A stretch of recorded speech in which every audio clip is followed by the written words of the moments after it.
Okay, gluteus medius part 3.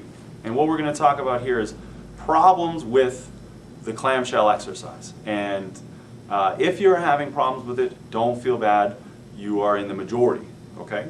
Very few people can just lay down and lift their knee like I showed you in the last video without encountering some problems. So the number one problem that people run into with this is that they don't feel gluteus medius firing. They don't get that burn that I was talking about. And that's a big problem. If you're not getting that burn, it is highly unlikely a result of that muscle being just so strong that you can't fatigue it, okay? If that muscle was that strong, chances are you wouldn't be having any pain, and you wouldn't be looking on a website for videos on how to fix it, okay? What is more likely is your brain has become quite tricky, and it is cheating in a way, and you're just not catching it, okay?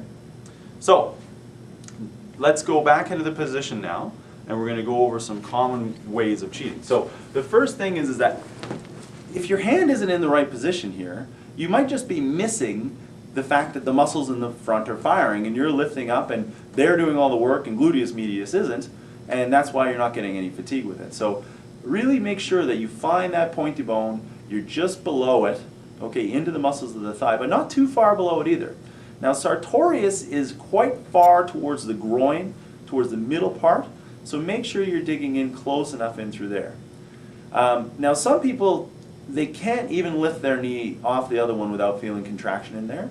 And if that's the case, we're going to talk about that in another video. Some people, they think that that's what's happening, but actually their hand is too high, and they're feeling the abdominal muscles. Now, you really shouldn't have to fire your abdominal muscles to lift your knee either, but that's not quite as big a problem as if you're firing the anterior muscles of the hip. So make sure you're below the pointy bone, not above it, so you're not getting confused with the internal oblique versus these anterior hip muscles, okay? Now, the other thing is, okay, let's say you're lifting up and you're doing everything properly, you lift, okay, those muscles in the front are starting to fire back off a little bit and I'm holding, and I'm still not feeling it in the glute. Reach down and check your hamstring. And as I bring my hand in and then I kind of palpate my hamstring, it's nice and floppy, okay? The hamstring has no business contributing to this movement either. Really what we want is glute, pure and simple, okay? But the hamstring is another muscle that we'll really cheat with. Now, a couple of tricks. One thing is to make sure that your foot is positioned sort of on top of the other one, and I would balance the big toe on top of the other one here. So when my knee comes to the top, my leg's got somewhere to rest. Where if my foot is sort of behind it like this, and I'm lifting, now I'm kind of having to hold my leg up in the air a little bit, and I'm definitely going to fire the front muscles there. So having the one foot on top of the other more like this, as you go to lift, is going to help. Now, I'm just bringing my legs up for the camera. You don't want to have your knees up that high. About 45-degree bend in the hip and a 90-degree bend at the knees is where you want to be. You want to be more down here, okay? I guess the other big problem that people run into has to do with expectation. You know, you're watching me. I've been practicing this exercise a lot. I can lift my leg a long way.